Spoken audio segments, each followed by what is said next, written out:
episode 2, 6 months later. I think it's more like 8. I think it might be 8 actually. Do you know what? The concept of this year's been interesting to me. How are you? Very well, thank you. You could have built a full baby almost in the time. This is true. I kind of have. In a weird way.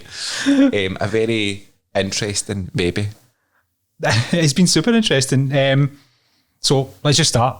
How things been since we last spoke 8 months ago? Like we haven't just been speaking, but the last 8 months in building the business, building Paul Sparks Spiritual Coach, how's it been? It's been unbelievable. Like really such a learning experience. It's went really, really well. It's grown at a really nice gradual pace. Naturally, I've learned a lot because I've never owned a business before. So I think the last time we spoke, it was much more about me thinking about the ethos of what it was going to be and who the clients were. But I think what's so interesting is to see how it's evolved and kind of how it's changed from what I thought it was going to be originally. It's not like you've just went home to a cafe and people were like, oh, you started a business? You're doing something completely different from that. So people understand what you're doing and you try to get that concept across to them. I think one of the things I would say about that is that for me, when I started, I had a bit of an uphill struggle, which I knew, because you're starting with the word spiritual. We talked about that last time, that there was a lot of misconceptions about what it was. And I think that as I've put on more content on social media, as I'm doing more, I think there's people that are maybe a bit more understanding of the angle I'm taking and understand spirituality. You know, I had a conversation with someone last week who I've been friends with for years, and he has always said he's had no interest in spirituality and thinks it's a lot of nonsense. But it was funny, we had a few drinks and he said to me, do you know, I actually realised I'm quite a spiritual person, and I've been reading different things, and it changed his perception of what spirituality is. Mm-hmm. I think that's really good, because just putting things out there, wee snippets, getting people to understand. It's not like you're saying you're forcing people to come and listen to you, but people take what they need to take from it, and it's just a wee thing. Like I was speaking to a guy in work today, and he's like, what are you doing tonight? I was like, oh, I'm actually recording a podcast. He's like, all right, okay, is it the same one you done 8 months ago? I was like, absolutely is, yeah. So I was trying to explain what it was, and he's like, so what's the difference between a spiritual coach and a life coach? And I think, see, if you went to 100 people and said that, a good chunk of them would ask that same question. So how would you answer that? Yeah, I get that question a lot. I bet. And I think it's a really good question, because for me, they're both coaching. They're both in the business of improving people's lives. I would say that from a life coach perspective, it's very much based on the day-to-day. So they're going to get you motivated and going to the gym and eating properly. And it's all very day-to-day things. From a spiritual perspective, we're dealing with the core. We're dealing with the essence of the person. So it's about, you know, who are you on a soul level? Why are you here? Are you connected to what's making you really deeply fulfilled? So I guess for me, a life coach looks at potentially your physical and mental health. Spiritual is much deeper and much more at the root of who you are. Aye, no, absolutely. It's the 1% and the 99. Exactly. You've been listening? I've been listening. I love it.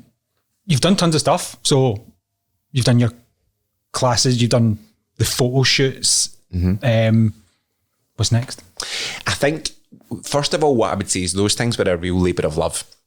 So when it came to the photo shoots or anything that I've done, I have been very conscious to also include or only include people who are meaningful to me. So every person you see in those photos is connected to my life in some way. You might not know why, but even some of the posts that I do, there'll be a story behind that post with that picture of the person that's in it. I always think that, and this isn't knowing you, this isn't random who you're posting with a certain story or a message, and that's obviously the case. I think also because I believe in things being a collaborative effort. It's not just me. And so I want, like when you're hosting it, I want your input. I want your humour. I want what you bring to the table. You know, people said to me from the last podcast that they can really feel our connection and how long we've been friends. That's important that comes through, because people feel that authenticity. And I think for me, it's important that when we did the photo shoot, things happen that I maybe didn't expect, or people bring an energy like Ashley O'Donnell brings a very unique energy that only she can bring. Whereas Ewan Galloway brings a very different energy, and all of those things are thought out and important. Yeah, and then that shines through big time. Kind of sticking with the theme of people. So who are your clients? And is it kind of similar, I guess, to what we're just speaking about there? Like, is there a theme in the type of person that they come to you? I think it's an interesting one as well, because when I was starting, loads of people would say, well, who's your client? Like, think about it, who's your ideal client? Who's your target client kind of thing, right? And I always said the same thing, which is that it's really anybody who wants more, right? Somebody who wants more, or they're looking for more depth in their life. And what's been so interesting when I look at the one-to-one clients that approach me, they're from all different walks of life. So to give you a bit of a broad spectrum, I get a lot of mums. That's probably one, right? Like new mums, or people who maybe their kids are a couple of years old and they've maybe needed to take some time to reconnect with who they are because their lives have changed quite a lot, right? But what I also have is, like, I've got an influencer who comes to me. I have a guy in Dubai. He's a really interesting one. So where I've also got some people with newer businesses, or they're trying to make more money, or they're building their business, this guy comes from a really different angle in that he is living the dream. He makes a lot of money, but he comes at me with a very different angle, and there's more that he wants to understand. His career's good, right? But there's more that he wants to understand within himself. So it's so interesting, the spectrum of people who come to me. So varied. And the experiences that they bring, right? I have so many moments where there's real breakthroughs with people that are just so fulfilling. Like, I'll give you an example. I've got one girl currently, and she did give me permission to talk about this, right? And that she'd been with me for probably about 4 months. And really, I would say the crux of what she was coming with is that she just didn't know what she wanted to do next, right? She was like, am I going to move to a different country? Should I change my job? Like, should I start a business? Like, nothing felt right, and she didn't know what to do. But the one thing that kept coming back from the conversations that we had is that she loves the gym. So that's her happy place. Her social life's the gym. She's motivated by a lot of the stuff that she does. And she decided a week ago to do a PT course. And she was humming and hawing, is it the right thing to do? It's a bit scary. I need to spend a lot of money. Like, she was really going back and forward about it. But she took the leap. She's done the course, and she set up an Instagram page where she's posting little things about fitness, right? So she messages me yesterday, like 6 days into the Instagram page, and she's like, you will never believe it. A really big company have reached out to her, and they are sending her clothing as like a kind of thank you, right? Yeah. And it's a really big gym wear brand. And she came back and said, like, I can't really believe that this has happened within 6 days. But for me, it was indicative of the fact that she listened to her soul, and actually something that was really obvious, and you can see how fulfilled she is. So you asked me about a theme. I think the only thing I would say that's a theme is, although they're all from different walks of life, they all have emotional intelligence, and they're all at a stage that they want more. Yeah, I think that's important, because that's the only way it can work. Like, everyone wants more, but what you're teaching is, rather than that temporary fix, temporary solution, it's long-term growth that we're aiming for. Yeah, and I think sometimes it's just that, we all want more, right? We want more fulfillment. We want more peace of mind. We want more experience. But sometimes we just don't know where to start. And life is busy, and there's a lot of noise. So I think getting that time with a coach to sit down and really have that back and forward about how do you create a path to get there is, it's just been great. Yeah. So I'm going to ask a question. We maybe covered this a wee bit at the start, but what do you think? What have you found the biggest misconception about what you do is? That it's fluffy, right? Oh, fluffy. Yeah, I think it's interesting because I was at a dinner recently that there's a few people there, and one of them was my client, and he wasn't talking to me directly, but it was like a wider piece at the table. And it made me laugh because he said, you know what? Like, sometimes I really hate Paul. Like, sometimes it's really tough. Like, he'll say things to me that are brutal. I have to think about it for 2 days, and I'm like resisting what he's saying. But I'm growing off the back of it. And so he actually said to me as well, he's like, people don't understand this. Like they think it's going to be this fluffy thing where I'm going to wrap people in cotton wool and tell you you're so wonderful and visualize your future. And it's really not like that. It's in the nitty gritty. And it's hard work. I think at the beginning, a lot of the time, it's quite sexy for people and it's different and they're starting to look at themselves. When you really get into the meat and potatoes of it, it's not fluffy. It's not for the faint-hearted. No, it's really not. I think I can attest to that by how challenging just coming to classes are, and it just makes you think and just putting that effort in, just actually stopping to think about something and try and give an answer, and you're like, oh, I've grown here. And I think you hear a lot is you talk about spirituality. It's for religious people. It's like therapy, but it's obviously not. It's really not at all, right? And it's none of the above, because I think that it's really at the bottom line. It's about going in, really looking at where I need to change. Where does my ego hold me back, right? Where am I holding myself back? And actually really, like, who is it I want to be in the world? And actually going out and make that happen. It's not the easiest thing in the world. No, absolutely not. I spoke a wee bit about the online classes there, so touch on that a little bit more. So you've obviously introduced these 6 months ago or so. Just tell us a wee bit more about some of the subjects, what we've been doing, what's next. Yeah, I think the classes weren't part of the plan, and that's where I think with any new business, you need to learn to pivot quickly and you need to listen to what your audience are looking for. Are you laughing at the word pivot? I'm not going to do it. I've seen it straight away. But I think you need to learn pretty quickly to pivot as to what your people want. And what I mean by that is the plan at the beginning. So I launched the one-to-one coaching. I was going to do a course, but it's quite a commitment. It was a 10-week course that I was going to do. And what I quickly realized is that also I'm under no illusion that the one-to-one coaching is a luxury product for people, right? Not everybody has the disposable income to do that. And it was important to me that this is accessible to everybody. And so the classes just felt like a sensible option, because what it does is it allows people to have a taster, to get a little bit of insight into what it is that I do. It's only £16, right? It's done once a month. It's online. So a lot of people in the beginning were saying, I don't want my camera to be on. I need to interact. So you don't, as you can attest to. The cameras and microphones are off. It is live, so people can talk in the chat.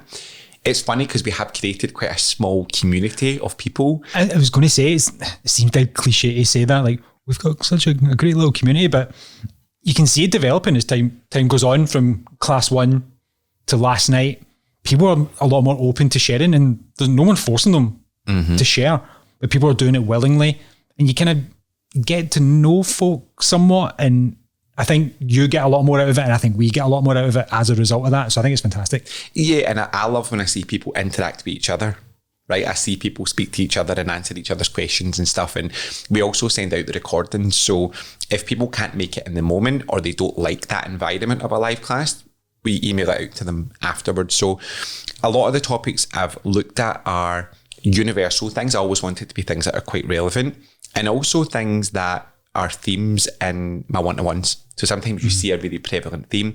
So we've done resilience, because I think that's such a powerful topic. We've done rejection. That was really born from, I did a really flippant Instagram post one day that, like a 5-minute post, I just need to put something on. And it done so well. And my DM started to fill with people saying, you've changed my perception of rejection. You've helped me think about my old relationship a different way. I was like, I'm onto something here. So we did the rejection class. We've done one about money, which I like because it's a different angle from what you expect. Don't think people necessarily put the two things together, do they? So it's good to... That money is a spiritual aspect. Aye. What do you mean? Right. So, yeah. And then last night's was perseverance. I love last night's. You did say that. I keep saying it. I know I keep talking about it, but I keep referencing it. So like it's really stuck there. I'm glad, because it's a weird experience for me, because it's still quite new. So because I can't see anybody and I'm just talking for an hour and sharing examples, sometimes in the moment I'm thinking, I don't know how this is going. And last night I didn't know if it was too deep. But actually what's interesting is a lot of people reached out to me today, like emailed me questions and all of that. So I'm glad you liked it. What did you like? I guess, what did you get from it? It's a good question. I've generally from all of them, I've mentioned it on just the challenge, but I think I know I keep talking about this, the 1% and the 99%, but that really resonated with me. I think it's things that you know in your head, but it's never been explained to you in a way that you do. I was telling people in work, talking about like kind of physical things, and there's more to it than that. And like, I kept talking about it, just keep going on about it. People, shut up, Andy. But I like that. Thank you that you're talking about it. But you know what? For me, that was a concept I heard many, many years ago. And it's just a very good visual. So maybe worth bringing it up a little bit, right? The context. So when we talk about the 1% and the 99%, really where that comes from is understanding that the physical world, the world of five senses that we see, is really only 1% of what's going on. The other 99% is around us. And so we live in both worlds, right? Think about it. We have a body and a soul, right? We literally have both of those parts. And so it's about understanding how do we connect to the full experience and benefit from everything in the physical world, whilst also realising the spiritual consciousness behind it. So the example I gave last night is, I had a client who said to me, one of my goals is to have a blonde, hot wife. That's all I want, right? You do, right? But it was like, I want a blonde, hot wife. And, he didn't really care about our chat, like what she did, like, no, she's blonde and hot. And so what I was able to say is, okay, that's great, right? You've got a type. However, what happens in 20 years when her hair goes grey and she's not got the same hot body, right?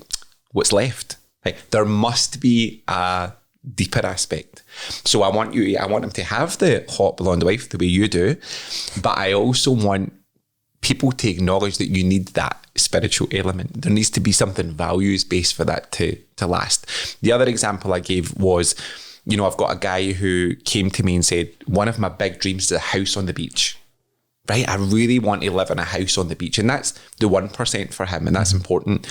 But when we asked him why, the 99% was, I want security. I want to feel a slow pace of life.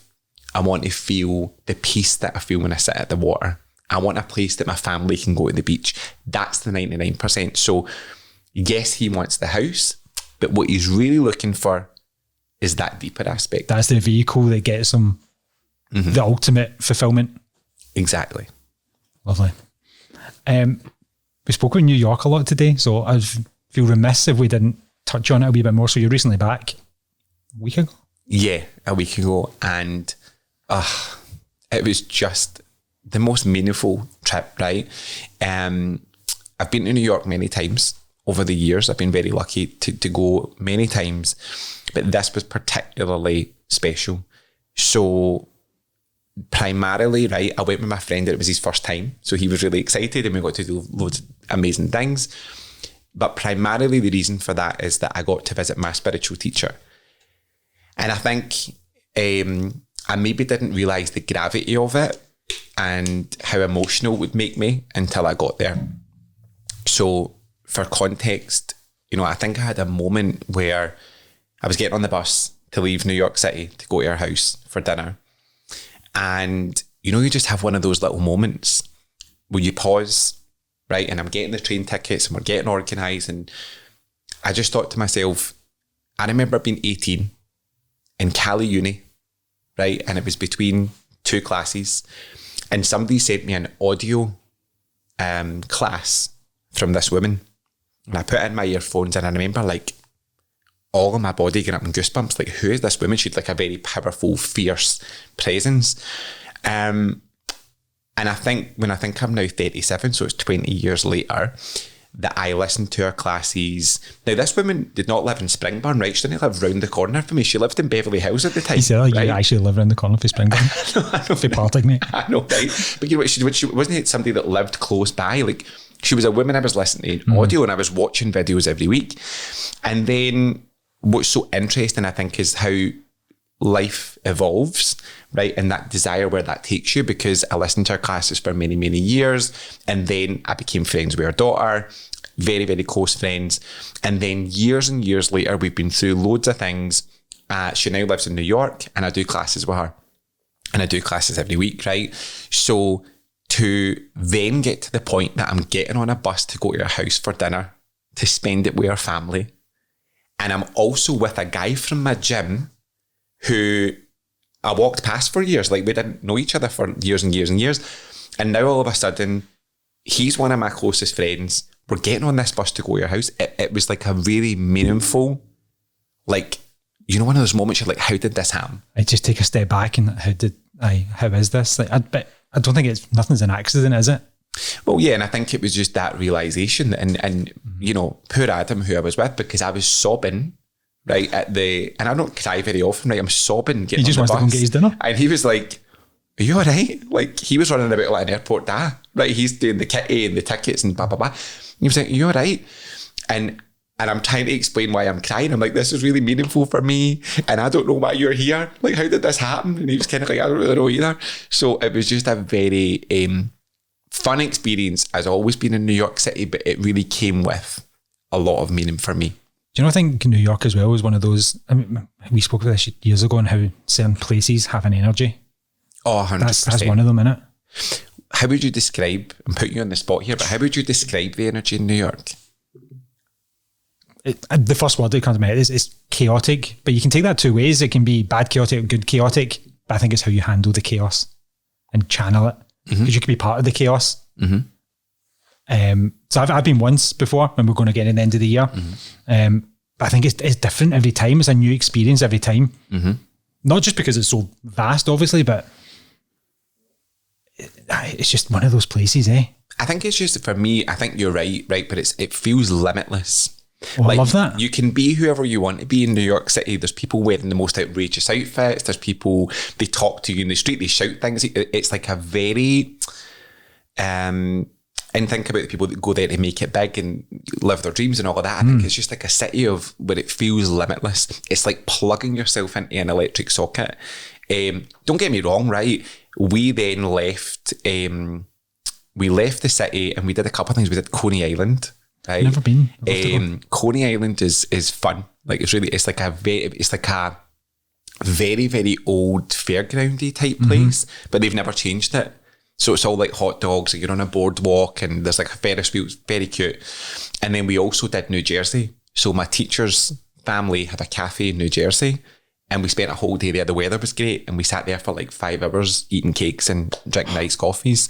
So it's a completely different experience. It was nice to be in the city, but it was also nice to do something outside of it. What's that? Like, the best view of New York is from New Jersey, and it's you're looking at it from exactly. there. So yeah, I hope you have a great time, because it was amazing. Thank you. Visit newyork.com. It's very much like that, wasn't it? But it was a very meaningful trip. Beautiful. So, do you talk about books? Oh, books. Yes. Books. Yes. You love a book. You're a right wee bookworm. I am. I'm a reader. I've always been a reader, probably since I've known you. I'm reading Goosebumps and I need to elevate my game. Remember Goosebumps? I'm really lucky that my mum made me read a lot. Like, she just pushed me into reading. Just carried that on. And it's always been the case for me. And actually, truthfully, because I've got a book highlight on my Instagram.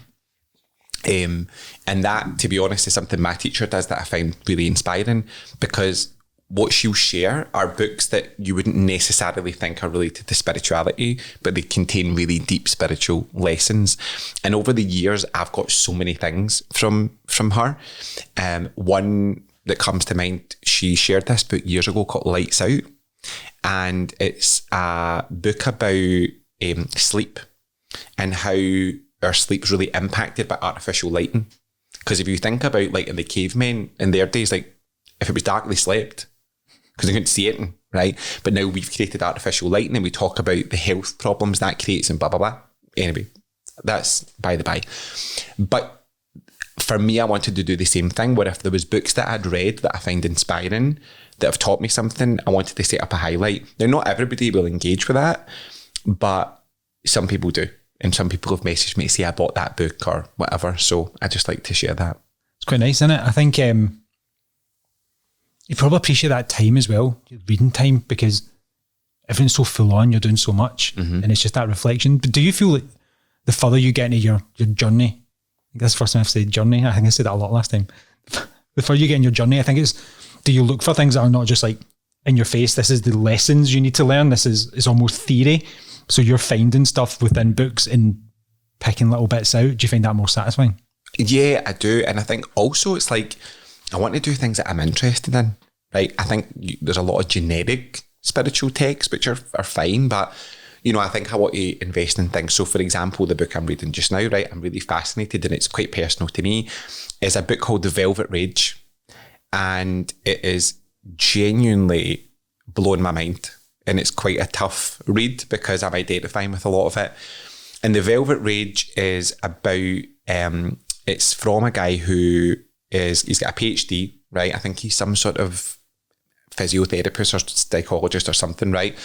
But he basically writes about how being gay, a gay man specifically, impacts you as you go through life. So when you think about it, right, it's talking about if you've had this secret that you've known about since you were young and you hold that in till you are 20, 22 in my case, right? How does that impact your psyche? Because it's a different experience if you're walking around holding in that secret. And what it starts to talk about is how for a lot of gay men, there's a connection to shame that they then hold in a really deep-seated way. And therefore, there's a connection in life to, he talks about how a lot of gay men are really big achievers, right? He's like, when you look at them, they usually have fabulous homes and they might have a lot of wealth and they can be quite outrageous and they do amazing things. But very often it's connected to this need to run away from shame and to prove something. And so they're outrageous and they need validation and they might use sexual conquests to validate them and remove their shame. Or it talks about then how if a friendship goes wrong, very often they'll fly off the handle and end the friendship because it pushes the button that tells them that there's something shameful about them. So it's very interesting, right? And certainly aspects of that, when I'm reading it, I'm like, oh, been there. I can identify, or there's like different stages of it. So as much as it's not spiritual, it still connects me to work I have to do.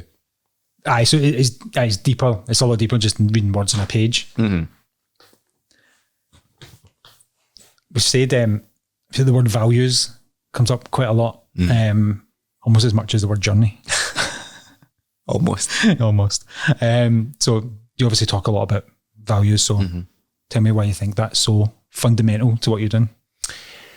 I think, and that's always been consistent. So when somebody comes to me, we talked about that last time, I think, is that it's the first thing that we do is we look at their values and we explore them, because I think the first thing is often people don't know their values or they live in a way that is not aligned to them. Right. So I had somebody recently who came to me and she said, a really important value for me is accountability. So she's like, I really like people who are accountable. If you're going to be in my life, you need to be accountable. But as the conversation went on, she was telling me that she can't really be bothered working. She just wants to work less. And day to day, sometimes she doesn't log on to her work. And basically there was this total lack of accountability day to day. So I'm able to pull that back and say, right, well, if your value is accountability, let me show you these examples where you're not accountable, right? So I think that's number one. And we all have that where we're living a little bit out of alignment. But what I do also think is that it's the age-old thing of saying, if you don't stand for something, you'll fall for anything, right? And it's a little bit like, the example I always like to give is the age-old story. The first story in the Bible is Adam and Eve and the snake, right? We know that old story. That they lived in the Garden of Eden, that the snake comes in and tells Eve to eat the apple, and that causes a lot of chaos, right? But really, when we understand that, there's such spiritual significance to that story, which is, what did the snake cause? Confusion. I don't know if that was a question you mean or you were just a dramatic pause. Yeah, a pause. The snake caused confusion. It started to say, Eve, just have a wee bit. Nobody will know. I mean, look, it is edible. Like, it started to get in our head, and that confusion took away our values and led her down a destructive path that caused chaos.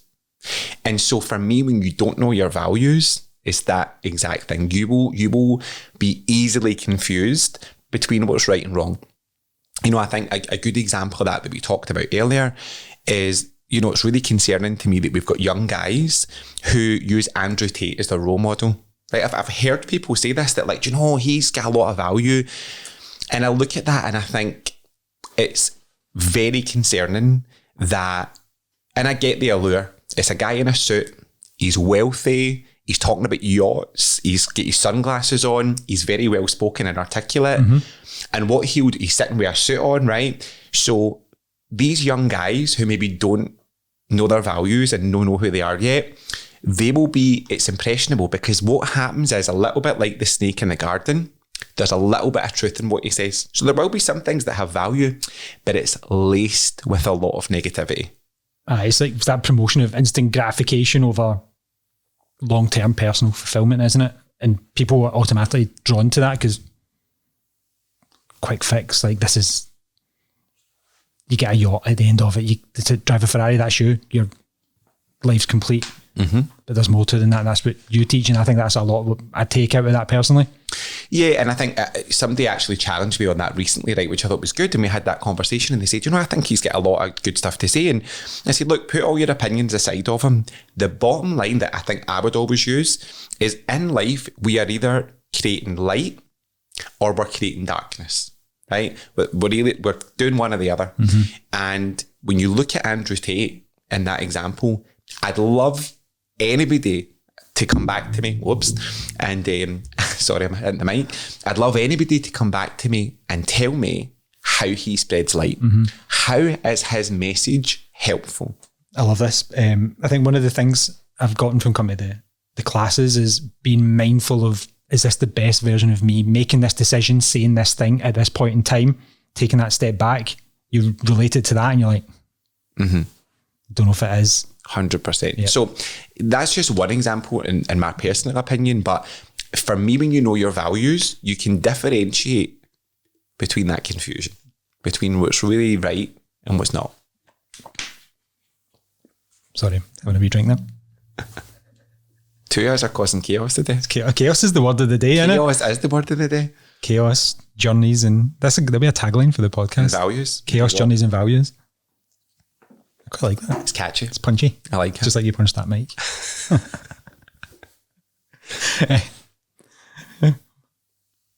Next. So this is quite deep. Quite deep. So I don't know. We've just gone from some light humour to some deep questioning. Mental health question. So something a lot of people face is anxiety.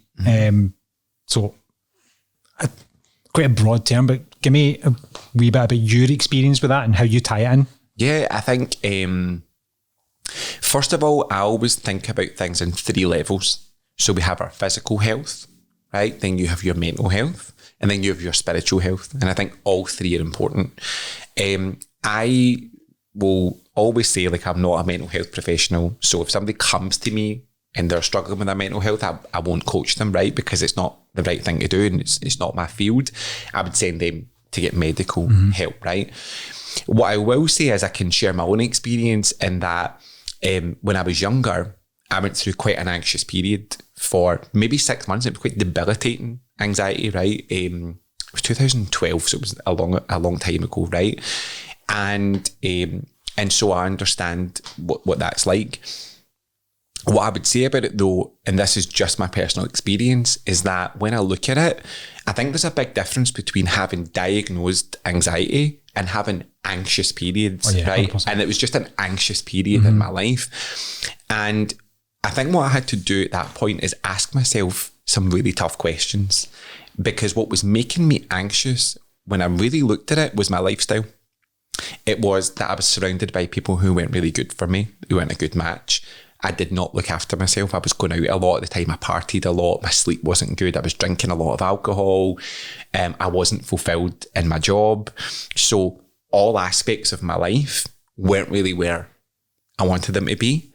And I wasn't really taking a lot of accountability at the time. So when I look back on it, no wonder I was anxious, because it's almost like the body's internal or the soul's internal thing to go, you're going the wrong direction here. I think to change something. Yeah, I think a lot of people shy away from that, asking themselves the hard question part of it. and you're in a constant cycle because you don't have that accountability. Yeah, and that was certainly my experience. And what I would say even now is that I have moments where I start to feel anxious, and I can make the connection now for me is that it's when I'm not being authentic.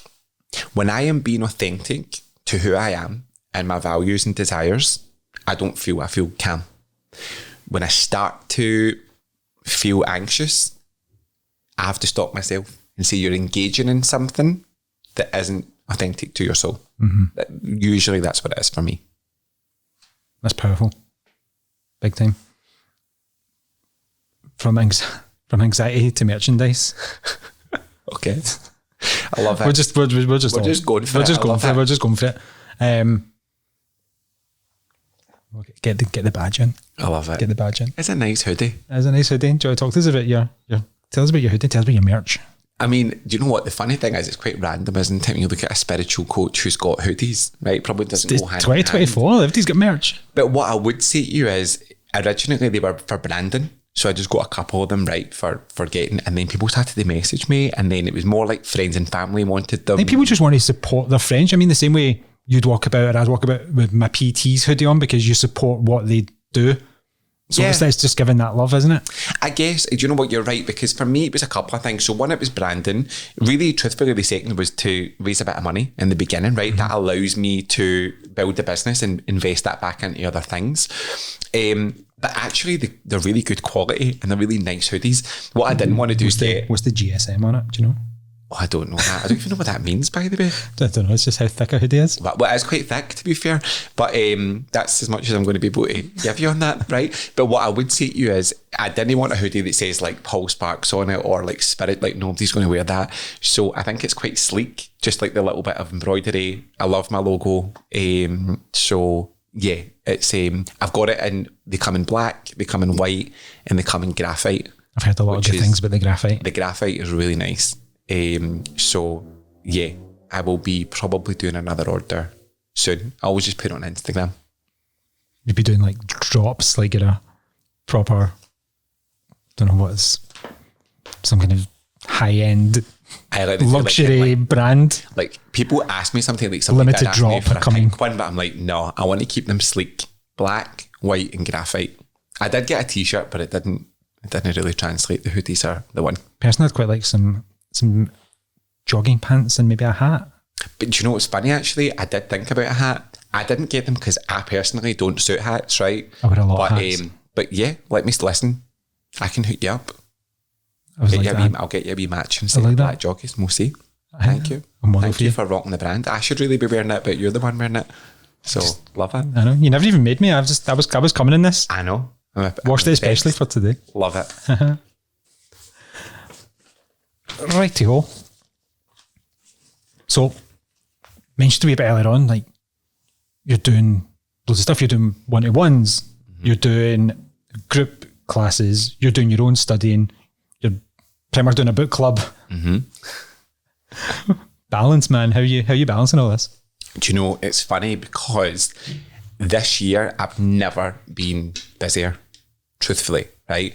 And to be honest, I don't really know how I'm doing all the things that I'm doing because I have a full-time job.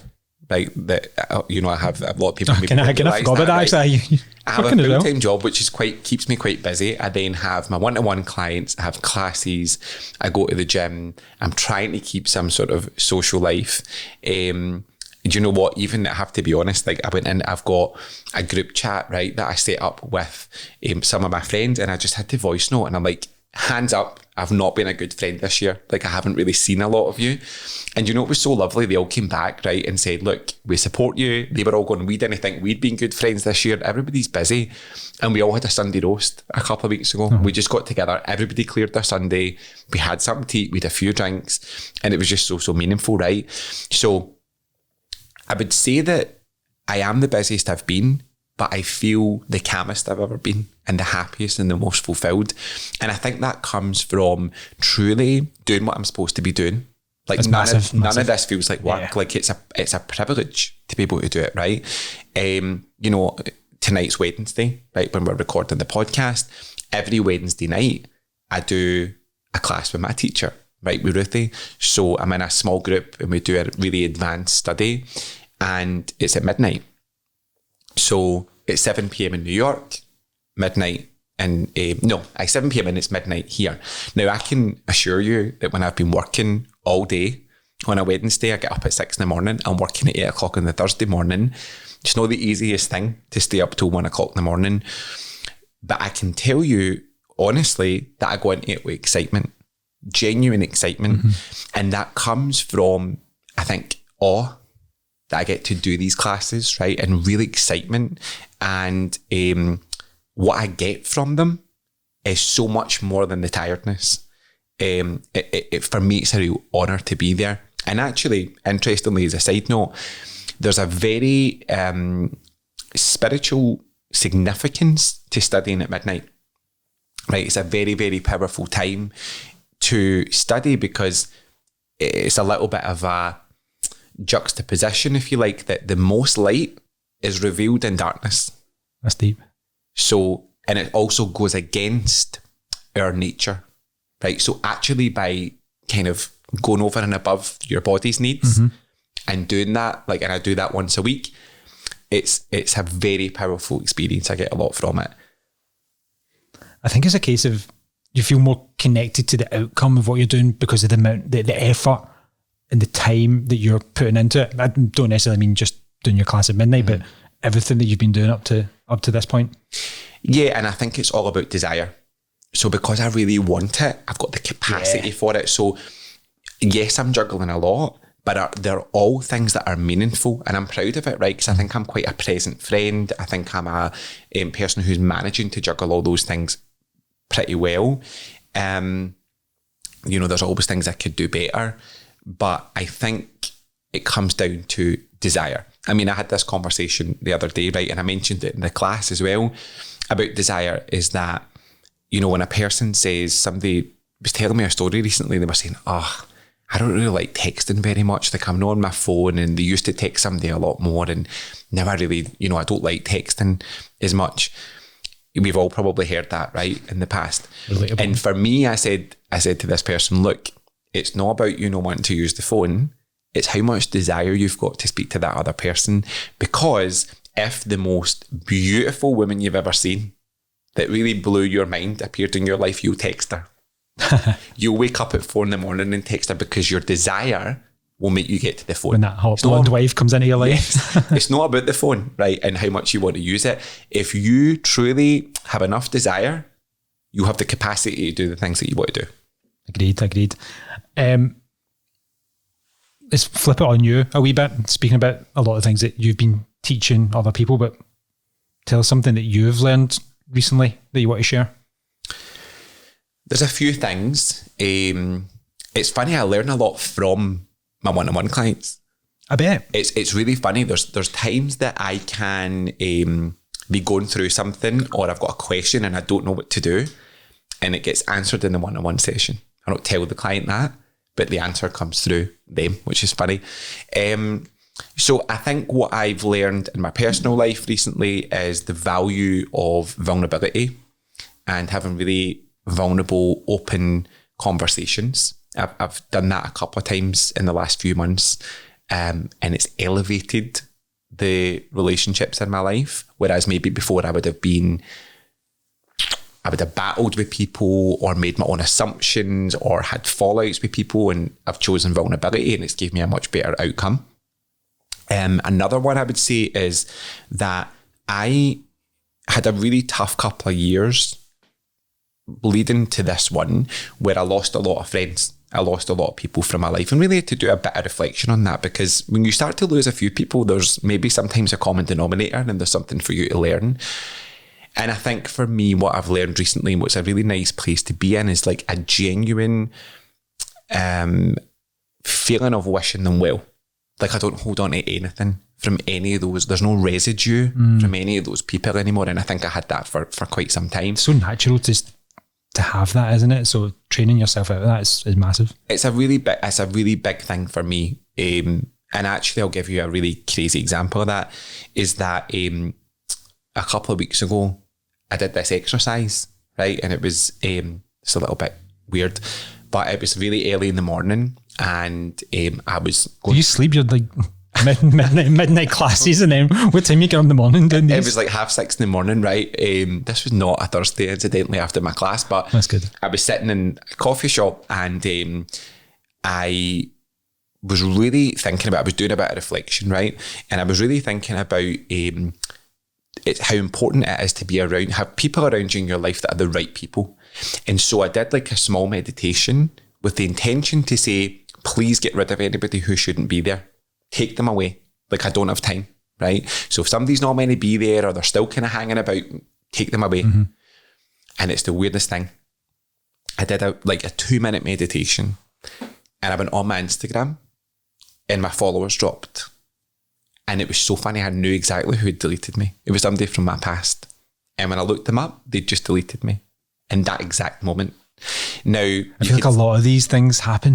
They do, and I don't share them very often, right? But it happened exactly in that moment. Now, the weirdest thing about it is that there had been a particular song that reminded me of this person that was connected to. It came on the minute I put my AirPods in, the song came on. It's mind-blowing, isn't it? But for me, I didn't need a lot of analysis. It's like, thank you. Thank you. Wish them well. So that's probably a big one, is really being at peace with the people who I have around me and the people who are no longer there. And I think probably the last one, I'll give you 3, is really powerful as well, which is about the power of kindness and giving anyway. And what I mean by that is, I think I was in turmoil for years, and I want to share this because I think a lot of people are, where I really battled with maybe if I'd given to someone, or I'd been kind, or I feel like I'd invested a lot into someone and I didn't get it back. I really struggled with that, right? I'd be like bitter about it and calculated, and I did this for them, and like, you know, playing games a wee bit, this mindset, right? Or when a friendship did end or something ended, I'd be like, you know, I did so many things for them. And what I realised through classes with my teacher is I had a real moment where she taught about give anyway.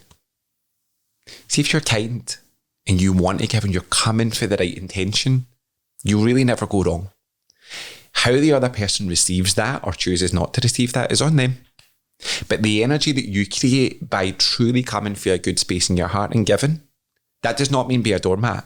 If you're giving somewhere but it's not appreciated, we have to move that on, right? But I think the thing that I learned was not to fall into that bitterness, that negativity, that giving from a true place only benefits me. 100%. I think all these things boil down to authenticity as well. I think that's a super important one. And if you're your authentic self, you attract people who like you for your authentic self, and it just turns around like that. And I feel that kind of touches on all them. Yep, 100%.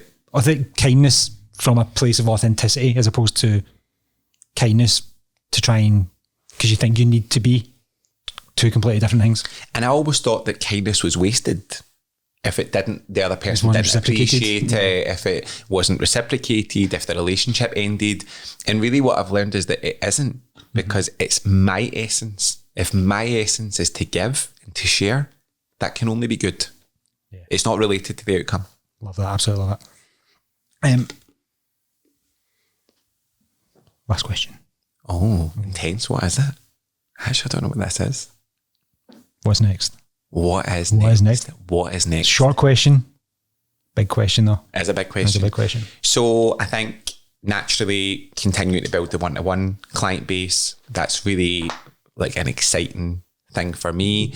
The monthly classes will continue. I'd like more people to join, right? At the end of the day, the way I look at that is it's £16. It's cheaper than a pizza, right?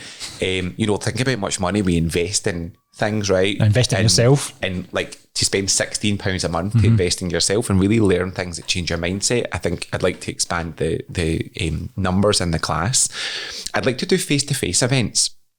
That's something I'm thinking about doing, right? To maybe collaborate with some places and do like a little dinner thing. Like I'm thinking about doing a bit of a detox dinner where people come and turn their phones off and they talk about like a different topic and we have a glass of wine and just people being present. Yes. I think it's so hard to be present these days, and actually carving out time for that. Like, I love what you done with the, what was the wee house we were in? The big house we were in? Yes. We done that, we get together, it was fantastic. Yeah, I did a get together. I done an amazing video shoot with EM Content, and they've got an unbelievable studio that we then used, and we had a bit of a gathering, and it was a bit of a thank you really to everybody who'd been involved in the business. But things like that, where it's like-minded people, we come together, there's a face-to-face element, I want to give that option. And then the last thing I'm probably working on just now is one topic I've strayed away from that everybody keeps asking for is about relationships, because I want to do that as a 4-week block. So people will be able to purchase that soon as a month-long course, right? Because I think it's too big a topic to do in one class. And the way that will work is, I'm setting that up just now, is the first class is your relationship with yourself, because that's fundamental. Then it's about family, right? And understanding why you're in the family that you're in, why they're often the most challenging people in your life. There is a reason. The third class is about friendship, and actually how, from a spiritual perspective, arguably friendship is the highest level. So you wouldn't think so, but it's a very, very high level friendship, right? True friendship. And then the fourth one is your romantic relationship and soulmates. So I'm working on that just now. That'll be coming probably early next year. Amazing. More podcasts? And more podcasts. Yes. Actually, there's something I'm working on just now that I'm very excited about, which is a spirituality and business series. So I'm going to bring different business owners in who are very successful. My teacher asked this question one time, which was, imagine you've got 2 bakeries, right? And they're both similar quality, right? And they open in the same street. But you know that, like, you see one of them, they've got 500 people queued outside and the other one's empty. Why is that? You ever thought about that? Why does that happen? And she said the reason being is the consciousness of the people who opened the popular one, right? That really usually there's more authenticity.